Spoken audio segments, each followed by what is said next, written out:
Welcome to another session of Worship Leader Live Q&A with Jake and Spencer here on YouTube. And my name is Jake Goslin. I'm the creator of ChurchFront.com, helping you lead gospel-centered and tech-savvy worship. And I've got my friend Spencer Cormany, the founder of Leading Worship Well, on the Skype call today. And we are here to answer your questions about worship ministry. So, as you hop on this live stream today, go right over to the chat box there and leave your questions in there. Make sure you leave it sooner than later because it ends up adding up pretty quickly and we want to have time to work through everyone's questions. So let us know also where you are watching from today. It's really great to hear where you guys are serving in worship ministry. And as we get going towards the beginning of this live stream, we're going to go ahead and answer some questions that were sent in to us via email, and then as those comments come in the chat box there, we will be able to answer those as well. So we're going to hang out here for about 45 minutes or so, and I'm really excited to see what questions you guys have today. With that said, I think we have all the housekeeping taken care of. Let's dive right into the first question, Spencer. All right, the first question is from Martin, and Martin is from Switzerland, and he asks, how do you structure your worship rehearsals? For example, we practice on a Thursday night for Sunday, but then we have a short time for sound check on Sunday because we don't have our own venue yet, and we have to build everything every Sunday, he says, so he has to set everything up. He says we're a team of 15 plus people. Only the guys that play on Sunday come to rehearsal on Thursdays. Can you give me how long you guys practice and some structure? So Jake, I'll kind of talk about what my rehearsals look like, and then I'll let you talk about how you rehearse whenever you have to set everything up, because I know that you do that on a regular basis. So for my rehearsal at my church, we have them on Thursday nights, and we go from 6:30 to 7:45, so just over an hour. And I think that's a good time frame to get things done. I hear people talking about practicing for longer than that, but I think as long as you set the expectation that this is a rehearsal and not just practice for your team, like they come in and they're prepared to play the songs, they know them, they're not trying to learn them on the spot. I think that about an hour, maybe an hour and a half at the most, is a good length of time for a rehearsal. And within that time, I actually have slots, pretty much. I have a set amount of time for each thing that I do. So a couple things that I do. The first is just a check-in time. So we just say, how's everyone doing? Just friendly talking. I have that in the first 5-10 minutes maybe, and I also have a devotional in that time. So we start our rehearsal with the devotional. And what that looks like on my team is not just me teaching all the time, but usually I'm asking a question that we discuss as a team and kind of learn from each other. And then from there, we head on to stage and play through the songs for Sunday and don't really stop in between there. If there's some thing that we need to work on, then we'll stop and work through it. But we really want to nail down those transitions. I think that's what a lot of people miss in rehearsal. They just play one song, stop, talk about it, play the next song, but they never practice the transition. So definitely have a time where you're practicing going from song 1 to song 2 to song 3 and what you're going to do in between there. After we're done rehearsing all the songs for Sunday, we take prayer requests and then we walk around our worship space and pray over the seats and then gather together and pray at the end. So 5 things that we have in our worship rehearsal. If you want to list, here's what we have. We have the devotional, check-in time, and then we have margin, so there's extra time because that doesn't take a whole hour, what I just talked about. So in case anything pops up, we have margin. And then we have prayer, obviously. And then we have an official ending time. So I'm always done at 7:45, and I try to honor that. Lots of great tips there, and I don't want to repeat a lot of what you said. I do a lot of the similar elements there. I think the only thing I want to add is for our situation being a set-up, tear-down church, much like the person who asked this question, for our church, I'll back up a little bit. We don't have any midweek rehearsals. We simply rehearse on Sunday morning. So for us, we really make it a priority to make sure that everybody knows the songs. When they show up, they are not learning the song during rehearsal. They are just rehearsing it. And if some reason that's not happening, if they're coming unprepared, then I have a conversation with them and we figure out why that is. So when we show up, ideally, like the first thing that we have to make sure of in our situation is everything functioning properly. Like we get our sound system set up, we get everything plugged in, and the priority before we start trying to go through all the songs is just making sure everything functions properly. So I, as a leader, double check with everybody. Can you hear yourself okay? Are your monitors and your mixes in your ears functioning okay? The rest of our tech team is kind of making sure everything else, like lighting and video and even the main front of house PA system is working fine. But I just make sure everything my band needs is working okay. And usually that first song that we hit during rehearsal, it's really a time I try to encourage my team members to make sure they've got their in-ear mixes dialed in, and I ask them after, hey, is everything sounding okay to you? Is it working properly? Just to make sure, because sometimes sometimes they'll just keep going and we'll keep rehearsing, and then towards the end of the rehearsal they'll be like, I can't hear myself. And I'm like, wait, this is something we should have fixed a long time ago. So I think it's just important as leaders to make sure everybody's okay, they have what they need, we set them up for success. Other than that, though, there's really not a whole lot that I would add to what you unpack, Spencer. So I think that answers that question. So on your Sunday mornings, do you typically do pretty much what I was talking about? Like you pray? Do you do a devotional or anything? We don't do a full devotional. We definitely pray before so everybody gets there, gets set up, and then right when we're about to do the first song sound check, we'll do a prayer. Either myself or another worship leader will say a prayer. We're just so crunched for time. If we ever have time to like check in with one another, it's usually maybe after we're done rehearsal and we have some time to work with there. But yeah, Sunday we're kind of all business. Gotcha. All right. Question from Peter. Peter asks, what's a good lighting controller for starting out? Great question, Peter. I recommend LightKey. It is a software. It runs on Mac. I made a video about it not too long ago. You'll find that on my channel. I'll share all the reasons, show you why I like that software. But we've been using it for the past few months at my church, and I think that, yeah, you should just use a software for lighting control these days. I think hardware mixing lighting consoles, I think they're way more confusing than they need to be. Maybe because I'm just not patient enough to sit down and learn them. But I think what I like about software is you can visualize, you can see on the screen what's going on. It's really easy to program. It's really easy to sync up with Ableton if you do that as well. So go check out my LightKey video. Awesome. Paul also asked, and I feel like this kind of relates to what we were talking about with rehearsal. Paul asks, what do you feel about practicing and executing a new song for the first time Sunday morning before service? We normally practice Thursdays, but we couldn't this week, so we were just practicing Sunday morning. Would you replace that song? And I think it all comes down to knowing your team, and it depends on the song too, because some songs are really simple, and I would feel comfortable with my team just playing them on Sunday morning. If it's something super simple, I think my team is pretty good at picking up new songs quickly. But if it's a song that's much more involved and I know we're going to need to work on specific things, then I probably wouldn't do it. But with that said, I also try to give my team new songs like a couple weeks in advance, at least two. But like this last song that we're introducing a new song this Sunday. I gave it to them like 5 weeks ago, and we've been working on it because it's a little bit more involved. We're doing Grateful by Elevation Worship.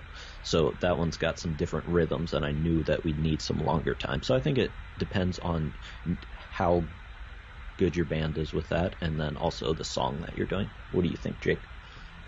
I don't have a whole lot to add, and yeah, because our band, our situation, we're used to just showing up on a Sunday and playing a song together that's a brand new song for the first time. And one thing that just makes our life so much easier in doing this is because we use a click and guide cues for all of our songs, and we have backing tracks. And I remember the days before we started using these tools, yeah, like it was a lot to learn a new song, and everybody had to make sure they had completely memorized just the what's coming up next. And I mean, we still memorize it, but when you're playing with a click and guide cues, everybody's staying on the right tempo, and then we know what's coming next. So for us, learning a brand new song, like last week we did Goodness of God. Yeah, Goodness of God by Bethel on their new album. And it's a pretty simple song anyway, but we showed up and everybody had listened to it, practiced their part, and then because we're running things on a click and guide cues, it just went flawlessly. Like the first time we played through the song, like it's almost like it's good enough for the actual service. So that's what helps us there. But I think what you mentioned about just knowing your team, how long it takes them to pick up on songs, that's really crucial and important. Awesome. We're getting some good questions in chat. Keep them coming, guys. We'll keep answering them. Let's take one more from chat, then we'll head back to the email. Somebody asked, how do you kindly tell the worship leader that what they are doing isn't working? Jake, how would you like to be told that what you're doing isn't working? I would like for someone to ask me why I'm doing what I'm doing and what type of results I'm hoping to get from it.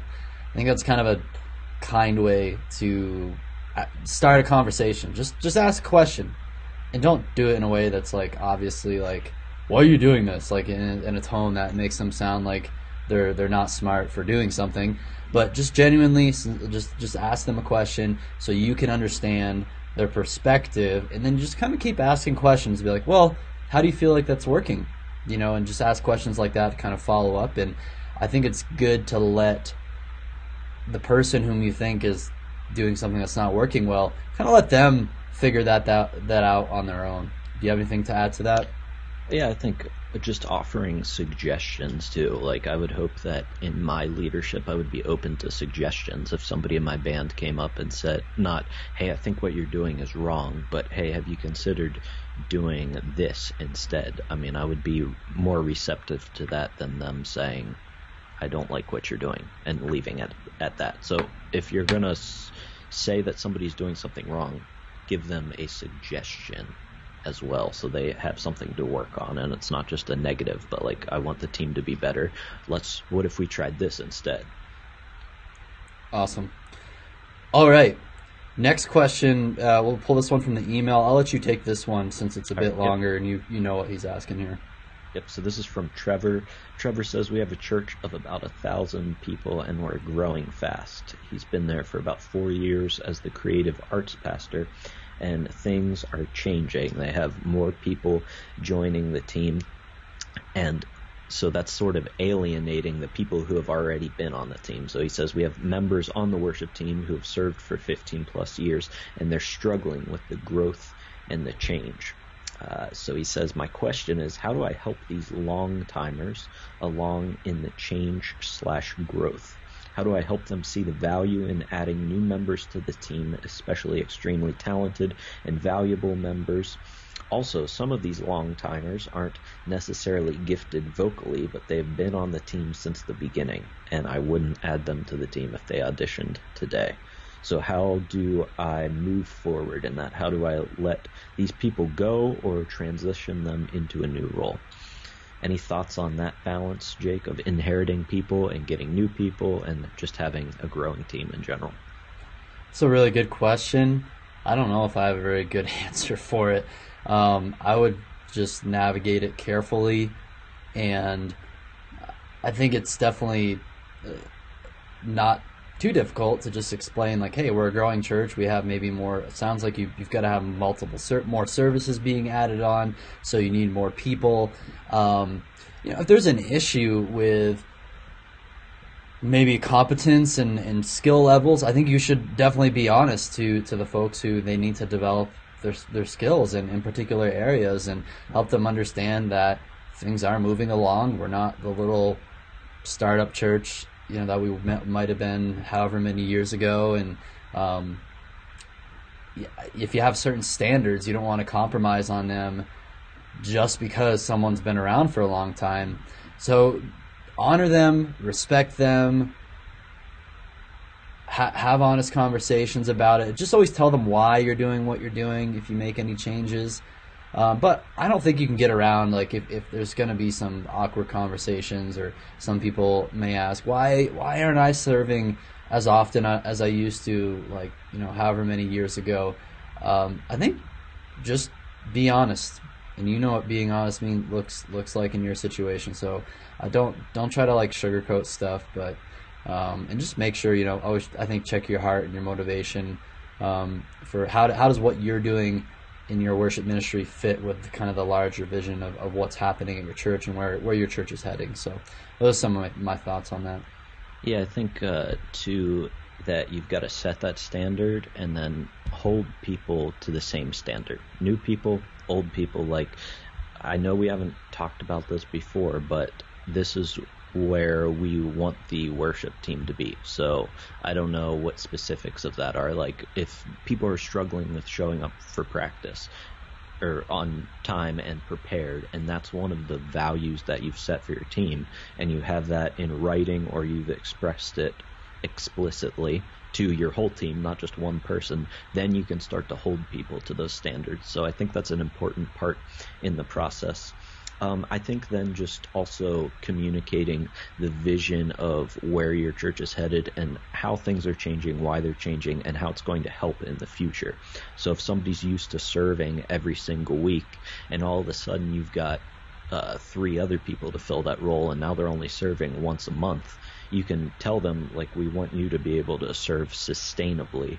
And that means that you aren't going to serve every Sunday. That was good for a season, but it's not going to work forever. And we're lucky enough to have these other people that can fill that role and have redundancy in those roles. And that will only be healthier for our church. So I think just communicating things like that is good as well.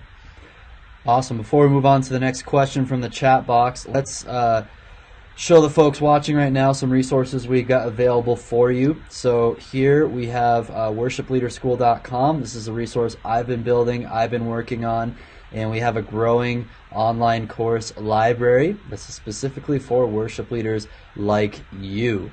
I recently just finished this one up on worship and copyright law. So it walks you through everything we know about copyright law. And you might be thinking, what do I have to know as a worship leader? So everything about that is within this course. We talk about the religious exemption, copyright services, just how to make sure your church is covered in that area.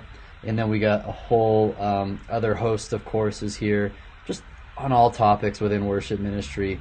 Another one recently released was the church sound course, and we have a super in-depth mixing masterclass within this course. It's the whole course in total.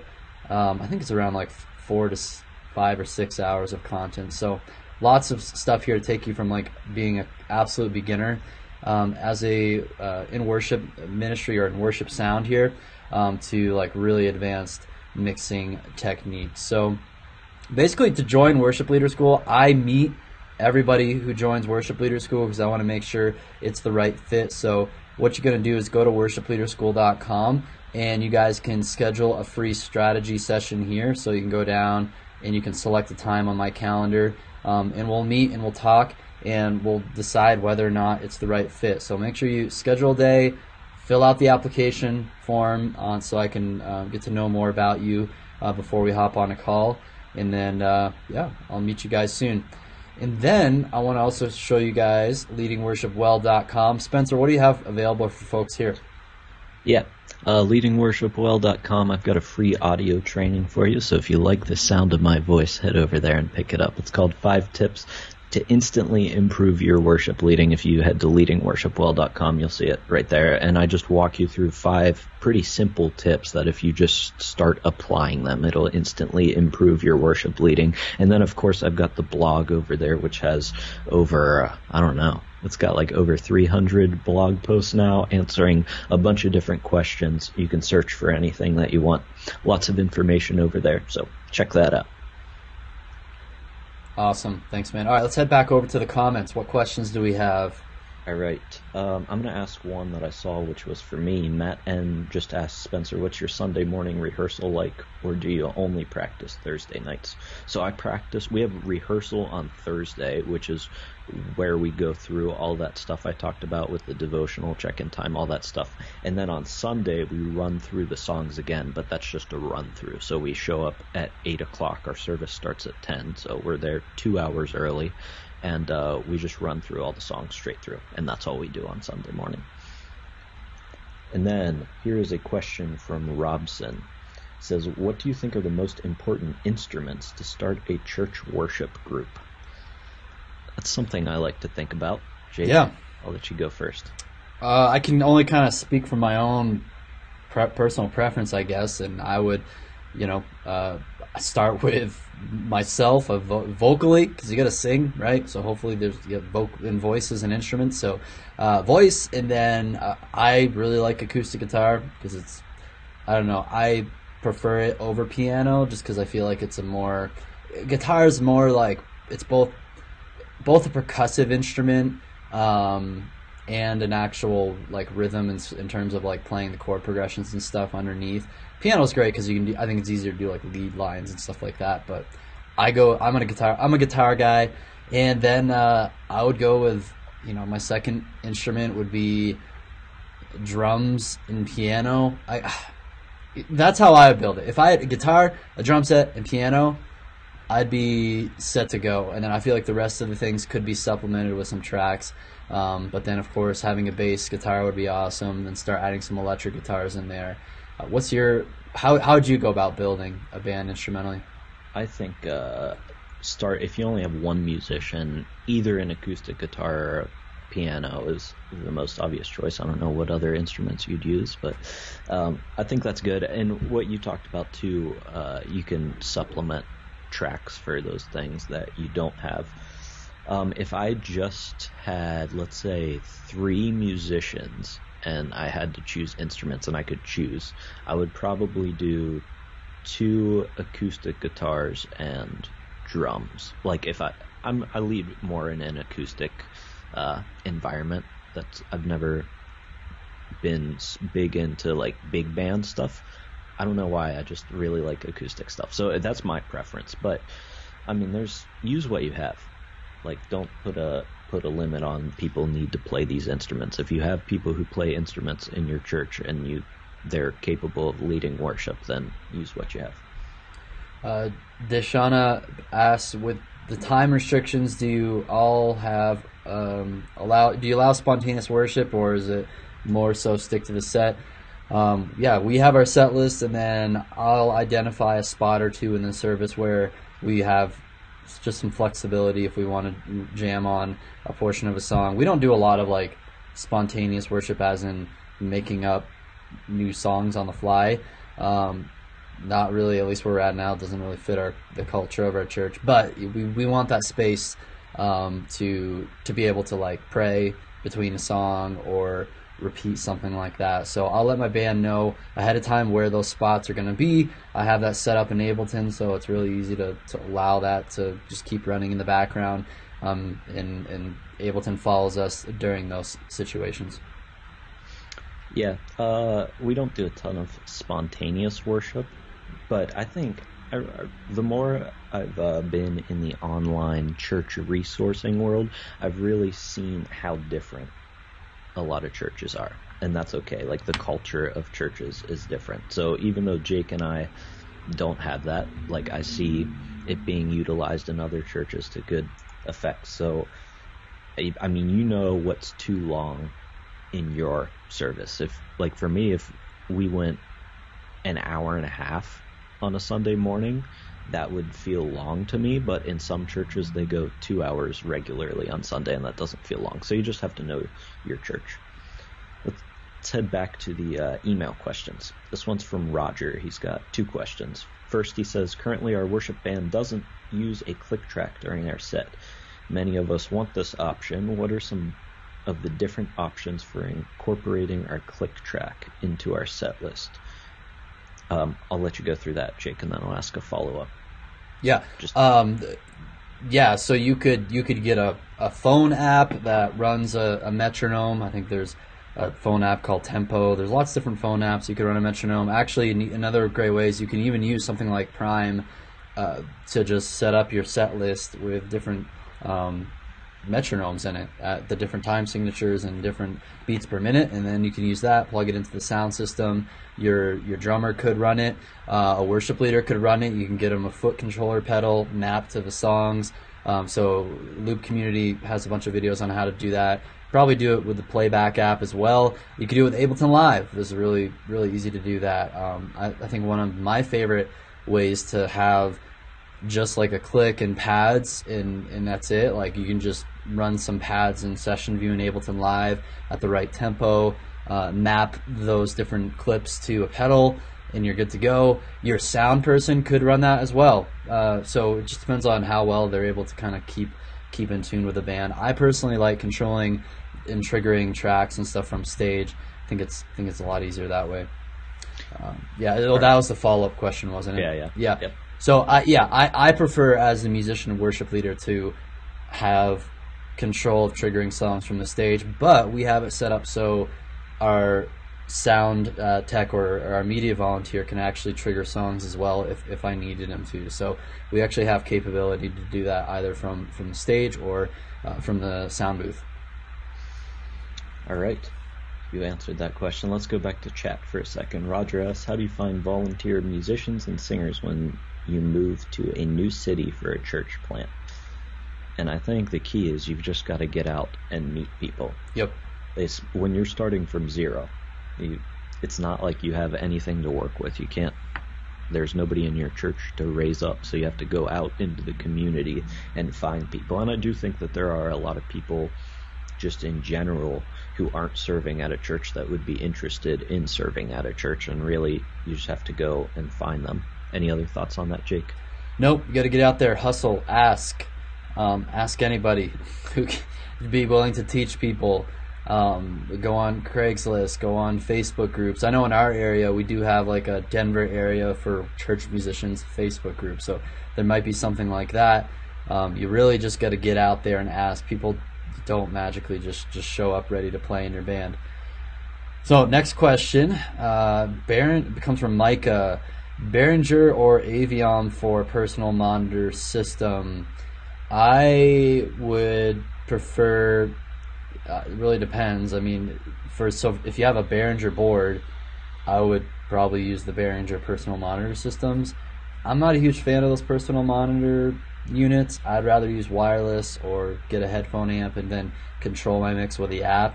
But yeah, if you're using a Behringer board, then use Behringer, the P16s.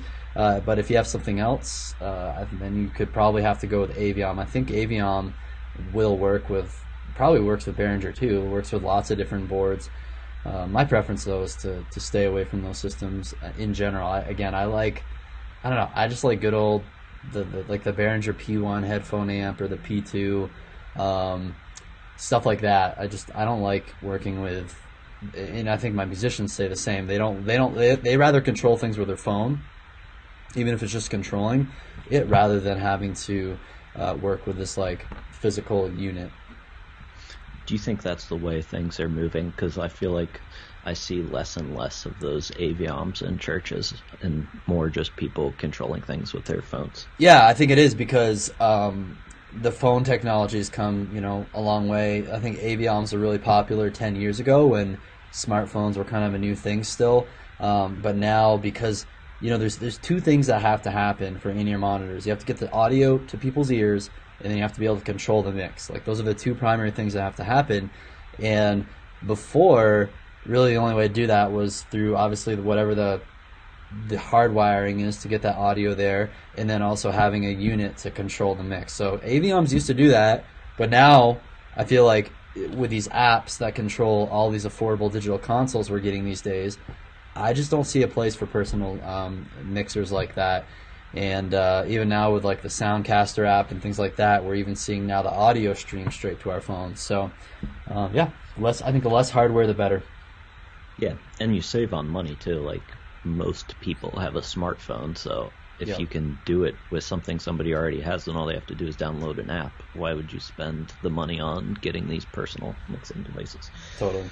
All right. C3 Pottstown asks, when is it too many songs on a Sunday? So maybe we can talk about how many songs we do on a Sunday. And at my church, we do 6 songs on a Sunday, which I think seems to be above average from most churches. We do 3 songs at the beginning, and then somebody comes out and leads the time of giving, and we do a song during the time of giving. So there's 4 songs.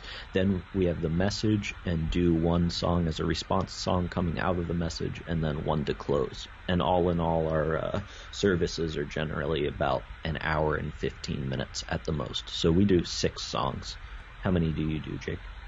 We do 5. Three in the first half of the service, and then 2 at the end of the service. So how do we know if there's too many songs on a Sunday? Talk with your pastors and the rest of your team. What's the time frame you're looking at for your worship gathering that makes sense? We shoot for like an hour and 10 minutes, and then an hour and 15 minutes on the long end. So that allows for us 5 songs, the announcements time, and then about a half hour sermon. So that it usually works out fine for us that way. If something else, if it needs to be adjusted, just make sure you're talking with your pastor if you need to cut a song or something like that.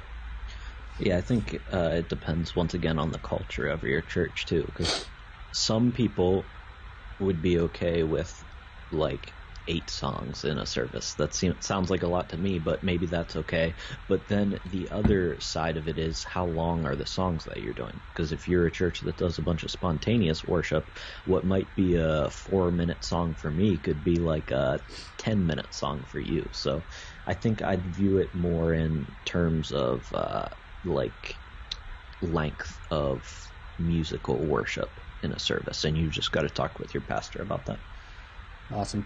DJ asks, have you ever heard of BitFocus Companion? It's an open source software for the Elgato Stream Deck and integrated control for MX32 Pro Presenter, Black Magic video switcher control. Okay, no, I haven't, but it sounds really cool. I'm going to look it up, and that's why you're my friend, DJ, is that you tell me about all these cool things. So thanks for letting me know about that. I will definitely look into it. I'm still mad because Ninja stole my Elgato. Ninja? Oh, is that a Jablinski Games ref? Yeah. Oh man, I'm coming for you, Ninja. All right. Herman asks, what is the best free Pro Presenter alternative? I feel like you've talked about that before, Jake. I honestly can't say. I don't know. You didn't talk about that? I thought No, I mean, like, you could get like Google Slides or something like that, but that just, yeah, I mean, that would be kind of a pain to work with compared to Pro Presenter. Just if you do Google Slides, just keep it really simple. I think, black background, white text. Make sure all the slides are in order for the whole service. You're just not going to really be able to do much in terms of like fancy backgrounds and stuff like that. I think, is there something called Worship Extreme, too? I feel like I checked it out once. I haven't really used it, but I know that's free. There is a paid option, too, but I'm not sure what all that involves. Yeah, I'm looking at it right now. Yeah, it says download for free. Pricing. There's a pricing. It is either $0 a month for... I'm trying to see what the downsides of it. Okay, you don't have stage display, you don't have offline use, you don't have the remote apps, but hey, check out Worship Extreme. I've never tried it myself before, but it looks like that's a solution right there. Yeah, and then I think you can use, obviously, PowerPoint and Keynote if you have a Mac. I mean, those aren't 100% free, but most people already have them. That's what comes to my mind. All right. Cool. So what's the next question? Yep. Let's go back to the email. This one is still from Roger. And this is a sort of a theological question. He says, recently I've been struggling with the title or label of worship leader. particularly the idea that I can lead someone to worship. If I'm being honest, that is a difficult concept for me to swallow. The more I read my Bible and spend time with God on this, the more I'm leaning towards believing that it would be impossible for me to lead another person to worship. So he's just asking, is that the appropriate title, or should we be using something else? Should we be saying that we're worship leaders, which is what 95% of the church is saying, or is there a better term that we could be using? I think don't think about it too much. But I get the point. I get where the question's coming from.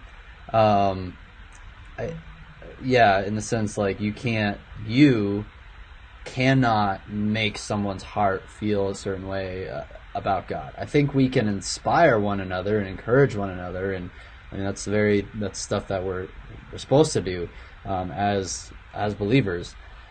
And I think, though, like, when you look at what's happening, is it's a worship gathering, and then there's got to be someone to kind of conduct what's going on during that gathering and leading the people.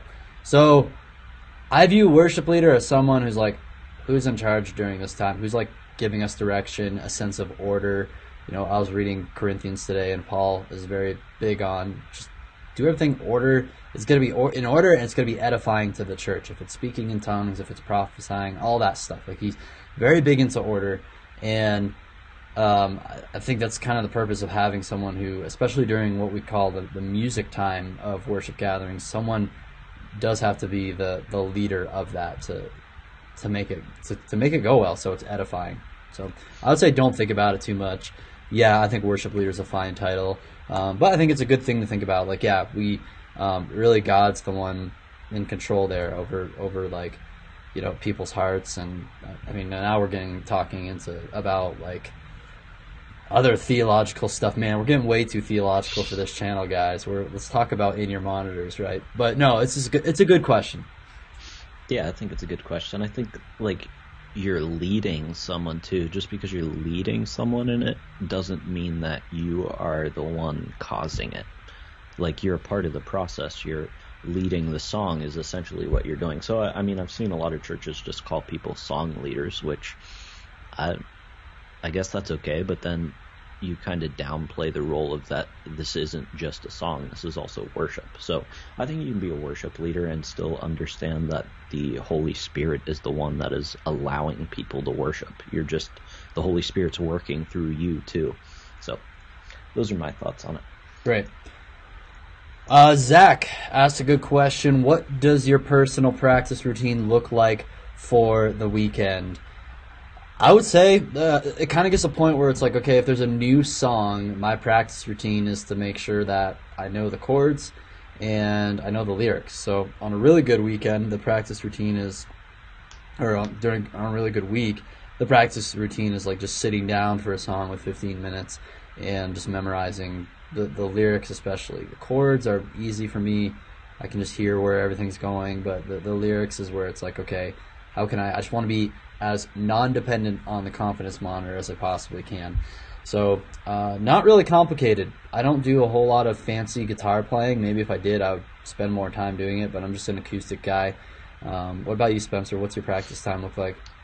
Yeah, I think it definitely depends on the songs for the week. If there are songs that I know, then I play through them, because every time you lead worship, it's a different journey, just the way the songs are set up. So I view it more not in practicing for my instrument, but more practicing to lead worship. So I'll sit down and play through the entire set and use it to worship, like we've talked about before, not just playing through the songs, but actually worshiping through the songs. And then in those moments, you get ideas for speaking transitions, and if there's anything special that you want to do. So that's sort of what my practice routine looks like. As far as instrumental practice, I find myself more just playing nowadays and not necessarily practicing. Like when you first start out within those first, obviously the first year you're practicing a lot. And then once you get down the road, it's like I can pretty much play what I need to play.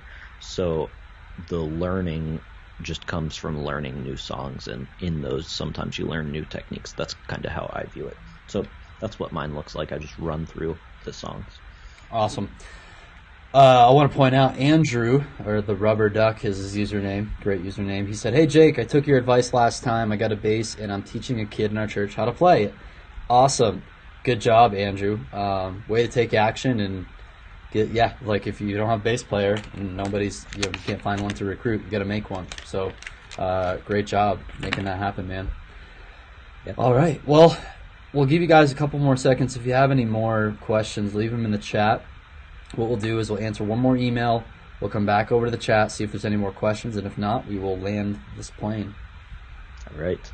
Gloria asks, how many people should you give a chance to lead worship on your team? And when she says that, I think she's talking not just playing on the team as being a worship leader, but actually like leading out on songs. She says, even if you are the worship leader, do you think it's a wise choice to let other members lead and fluctuate Sunday to Sunday?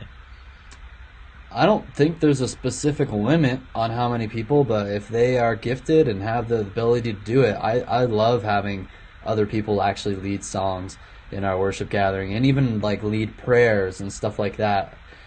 I think it's great. The more the merrier, the less dependent my ministry can be on me always being the lead guy.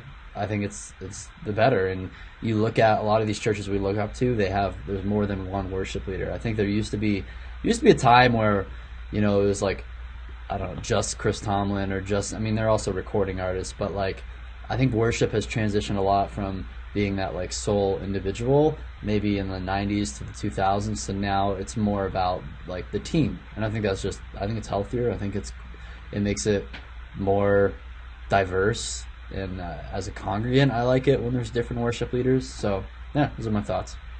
Yeah, I think, too, it kind of relates to what our job is as a worship pastor, if that's your title, or if you're just a leader in the church, your goal should always be to equip other people. And I think that you don't have to be, you don't have to go to seminary to be able to lead worship. You just have to have a heart for God, know the Bible well enough, and be musically adequate. That doesn't take going to seminary to happen. So I wouldn't use that as a restriction on people leading worship. And then, like you were talking about too, just you don't want to be the sole person doing whatever you're doing at your church. And I've heard a lot of talk about, in terms of preaching, like mega church pastors. You see these churches collapse whenever their church is built on one person and their teaching. And now what's started to happen is you see a lot of preaching teams where it's not just one pastor even preaching every Sunday. They'll split it up and they might have 3 or 4 different people preaching in their church, and that way the ministry isn't all relying on just one person. So I think that's applicable to worship leading too, that it shouldn't just be you leading worship.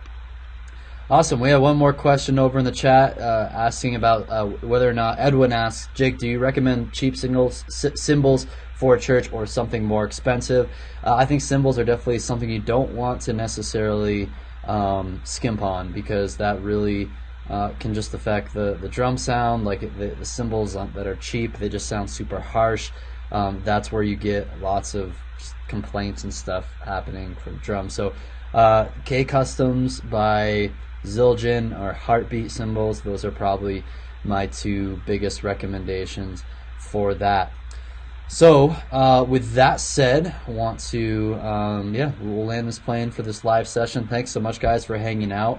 One more time, I want to invite you guys to head on over to worshipleaderschool.com, and you can check out the different course offerings we have there. Sign up for a strategy session with me. We also have, alongside of all the learning material, we have a community, so you can meet a bunch of worship leaders. So here's all like the discussions we have going on inside the community forum. We always have like different questions of the week, and everybody chiming in on those, and just a lot of fun, lots of cool stuff. And then also we have office hour sessions where you can go in and sign up for a time to chat with me about whatever issues you're working on in your worship ministry. So head on over to to learn more, and then also head on over to Leading Worship Well to check out Spencer's audio training he's got available to you. It's a free audio training, and then his blog. Follow him on Instagram at Leading Worship Well. My Instagram is at Churchfront. Anything else, Spencer? I think you covered it. Awesome, man. Well, thanks so much, guys.